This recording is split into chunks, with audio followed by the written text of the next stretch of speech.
Langi Kulai Matang the video palm the Semrakan Hirapasu, Yaut the Benati. Adu Hojiki Matamda, Labak Amagi Mapangan, Power Ase. Langi Kulaina the Mina Doctoin. Example Masum Peter the Equigi Manipurda, Malem Situman Mangamba. Anoba Kulaima, Sare, Putu Haina the Mina Kalasi. Adu the Equigi Power, Kayam Hingatani Kanduni Biro. Atopalibang na Equid the Hunter Yang Pasungam Laroi. Adunani Langi Kulayam na Maru Oidoure. Leba kayamna leptana semka sagnariba mangrom da sanctionariba isini nausingbu puran thaba maitena taramno oksari nangi magi atopagi problem khangti ain haibduna sumi ain haibda tung inarga satkadabani hairgadi waklon manadabana maram oirga soidana khanarkani masigi waklon asini America gi president Donald Trump da sieliba waklon lengonarga saminarga tungda kinna chinjalak paibtu isini nausing point lang minasi Pau Kayama Pongnari News Media Singda Europe Labak United Nations Security Council Gisu Permanent Member Mangagi Manungda Ama Oiriba Prasna Marpu Suba United Nations General Assembly 2025 September Gitang Mapanda New York da Dumana Pangtoka da Basida State of Palestine as officially recognized Stogni Heidi Gaza da Saba Pangdapana Maram Oiraga Miyoi Kayamagi Tawai Mangi Masida Api pa Angang Sing Kayamasu Yauri I image the Hapsar Roiko. Mamang the Su France President ga Israel gi Prime Minister ga away akum adumana tawna kibalekre. Gaza the Israel na leptana nung taktagi thadarga misam kayama hatpa asina maram oiraga. Asigi France ki President na lokalagliba khongthang asina USA amasung Israel da di sauning ba haibadu oile. Malem gi leba kunipan European nation gi leba United Kingdom, France, Spain amasung Asia gi leba ta Japan. India yauna Israel na Gaza da sathariba mihan mipun ase kutak ta lebna badumaina khangan khiba laikhrabani USA na Israel amasung Hamas gi marakta ceasefire purangna badumaina honari Qatar da peace talk satharamba adusu lepkhare Israel na Hamas da ceasefire thugai aduna la leploi Gaza da lan tawduna laigini asini Gaza da sanaba thingjanba miyoi kayama siba angang mangagi manungda angang amadi malnutrition na maram oiraga Naba masung sian batoli. Asina maram oirga Europe ki lebak singna Israel da dumaina sauning di. Hausi pawda Gaza gi asiba masing ase lising yakai mapan adumaina yaukre. Lagamaga lising nimpuna dumaina son kare. Asumba maya mase ubadagi France, United Kingdom, Japan yauna lebak kunifana Israel na Gaza da lan tasaliba misam kayama halibase kutak tu uasini. United Nations gi General Secretary na Gaza da Saba Fangdabagi Asoubi Mayong Naribase horror show Amaga Dumaina Manai Haikibalekre. United Nations Budi Asum Nakara Hai Banatana Israel gi matakta akan be action di lokot pangamde. Israel gi tungda USA leptuna laibana maram oiraga.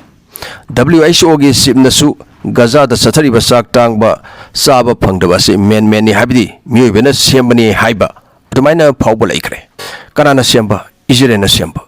Gaza da sanab supply tawrabasu Israel na pakpide tingjali delay oheli ising oirasu sinjak oirasu medical supply oirasu pirabasu Gaza gi miyoi singna sapsana phangadabdo adu wana piri aduna Gaza da hojik oiriba yang haidaba image kaya ama thadokna ragli sini naw singaina su adum kaino da phangbigani internet asida thagapadi no aitere WhatsApp group da oina lakpiro adumba khoige geopolitics amasung sathariba sing mayam se leba amuga sigi matang da naina si hargadi asumba image sing asi uruba Europe ki lebak singda adumaina asawba ma poli kanagi matakta Israel gi matakta United Nations Relief and Work Agency gi General Commissioner na phongdoragli Gaza da laidiba miyoi sing ase si basunati aduga ahing basu oidre asibana satpaga sab manari haina masina takpadi Gaza da hojik tawriba ase yang haidre haibani France ki President Macron ki official letter su thadure amasung Palestinian Authority President su France amasung Saudi Arabia da makhoi gi apamba phongdoragli Gaza da sathari balana se lepa peace purakpa two state solution da yanaba haibidi Israel su state ama oina recognize toba Palestinian sing su state of Palestine da dumaina recognize tobiba India na Israel amasung Palestine bu mamang da recognize tokiba dumaina laikre Emmanuel Macron na Middle East peace purakna honabada France na State of Palestine as a recognized togani haina magi Twitter X post da baina phongdokiba laikre United Nations gi member laibak 193 gi manungda 147 na State of Palestine ase recognize tawkrabani masida France mu adamaina yauksin doini France or pasi amna maru oidi basi kari maram gi no haibda United Nations Security Council gi permanent member manga gi manungda France ama oidi bani amasung Europe gi akan ba adumba powerful oiba laiba amsu oidi bani France hairi basi asina maram oiraga Israel amasung USA da rumaina solakadaba khara laiba adunani Emmanuel Macron na handak phungdore iba asida Israel amasung USA na songning liba asi adubu masi France na Israel gi mayukta tawgunati handaki lan ase horokpa matamda Gaza dagi Israel da khoi gi Khangdoure na rumaina lan darakpa adudasu France na Gaza Rome dagi Hamas na tawragliba thawong ase rumaina yaningdaba phungdokpa mamangda laikhrabani adubu leptana mathang satharakpadagi Gaza gi phibam ase mawong tadre pura mang tagle misam kaya ama sire nupi angang ahan yauna lising yakai mapan muk sukre maina asiba masing ase hapta ama ni leiragadi asiba masing ase hengalak pasu yari maroina Gaza da hujik thengnariba asoba awaba se karino haibda saba phangdaba ising maising amasung hidak langthak marang kaina pibidaba phanghandaba asine Israel na thingjanba pirabasu kharakhak asina maram oiraga saba phangdadana sibasu mayamama yauri Sana thaknaba yelingai nongthaktagi adumaina landaba karisu khangjadaba sahi manga taruk taret ki angangsing hatokpa hairuragani Israel na technical failure dagi soikibani hek haiba asina maram oiraga wahang mayamama lagnari Israel na Gaza da lairiba Palestinians sing ase loina paktangna hatpa pam lebra haiba ama asuma mayam se ubadagi France ki president na ceasefire khudakta puragnaba hostage phazan khiba sing ado thato Gaza ki miyosing da humanitarian aid marang kaina fanghalo asini Hamas singsu khulai amasung military force hantalu Gaza rebuild tawba amuk semgatpa State of Palestine semgatpa recognize tawba Israel su fully recognize tawba Palestine su asina tana atopa option laite region asida peace tuna purangna bo honabada asini France ki president adumaina phungdorgliba wafamasi India na su mamang adumaina phungdokiba laikre Gaza ki thawdok ase akiba amada ole haina aduna kudakta ceasefire puru asini lining laishon haibduna nakanamada thampraga miyoibana tawroidaba sanabigi wangmuda dumaina ole ib France na hantak lokalagli step ase USA amsung Israel na di yaningdi sawning ba haibdu oidi asuma mayam asina Europe ki leba kharaga USA gi maraktasu khaibung tahalakpa yari lan gi fighter jet hairaga su France USA dagi plane laidi masagi sagachari rafenda ko Europe ki leba kharana F-35 fighter jet ase lairagasu amasung France ki president ga USA ki president gi maraktasu hunaduna ngangna ba mamangda kaya ama dumaina laikre G7 summit Canada da dumaina pangthokkiba adudasu Donald Trump summit loidringai chatkibada France ki president na phagi oina nakandagi dumaina yairaga ngangkiba leinagare awai khum dumaina tawna ba yaukre danko USA gi Secretary of State Marco Rubio na France ki president Macron gi khongthang asida yaningda ba phungdoragli October 7 da Hamas na landarakpada laikidaba miyoi sing adugi maida khupangna thaba gumbani haiduna akoju peace purangna bo honari adubo nangi haibdi Emmanuel Macron gi statement asina maram oirga peace thugaidaba masama oili haidi Israel gi prime minister na France ki step ase lal hauba sing the reward pibani masina atopa anoba Iranian proxy group amamuk Middle East da semgalakpa ugani haidakare Palestine state oina recognize tawkragadi asini Israel da tungda awaba mayonagani peace oina laiba ngamloi asini Spain na mamangda Palestine bu state amani haina recognize tawkrabani Spain gi prime minister Pedro Sanchez na France ki president Emmanuel Macron gi decision asida support tawrai welcome tawrai amasung haidai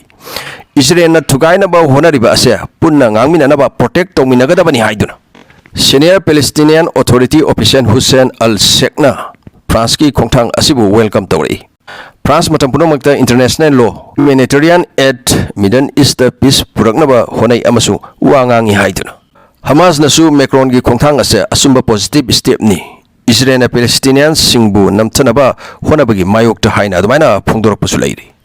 amasung Europe ki laibak atai gi mating shu admaina nirei asina haibdi France na lokolagliba thabak Spain na haidagliba Israel USA na France na sauning liba asina tungda napak tarakadoribra Israel USA amasung Europe ki laibak singi marakta ahambada Hamas na Israel da lan tasalakpa matam aduda laibak ayamana Hamas saiki adubu matam sang na ona iduna miyoi lising yang kai mapan muk halaglaba angang kaya ama yauna saba phangandaba siba kaya amasu tholaba horen hayeng se dum thokani asiba masinga se dum hengalakani humanitarian aid su phajana phanghandaba asina maram oirga leiba kayana Israel gi mathakta adumaina khoishaun hanbo ohele including United Nations gi General Secretary yauna asina maram oirga NATO European Union gi leibak singsu asigi matangda wakhlon khenarkadawribra tongan tahalakadawribra haiba wahang amalai France akan balibang ni Spain na su mateng pangi United Kingdom na su hojik Israel na Gaza da sathari ba se khutakta adumaina loisin ba pamli pikraba Gaza strip ta mioi lising yang khaimapan hatkiba kaisha phagi nati Israel na Hamas da marana dum sir ga leptna Gaza da misam hatpa se sathagadawribra karino makhoi gi pandam lam expand tawbra Gaza se loina loksan gi haibasira Gaza gi saurakpa 65% lam Israel na loksan kare haib da laloi aduga West Bank gi map adom na uribado aranba memni marakta Israel na tapna lam kayama khopsan ba loi khrabni asini noksing France gi president na September gi tang mapan da New York ta adumana pangthokadaba marphu suba United Nations General Assembly da Palestine bu state amani haina recognize tawgadawri masina NATO European Union da su khaibung tan handawri bra amasung Israel gi pangan su hantarkadawri bra asini haibidi Israel na tawriba thawong asida Europe ki leibak hana Israel na mateng panglamba adusu pangba toktori bra haiba uhang asit thamjaram laga puran thaba maitina kaina na ba yathang ni jari kanglepa imana yaifare yaifaminarsi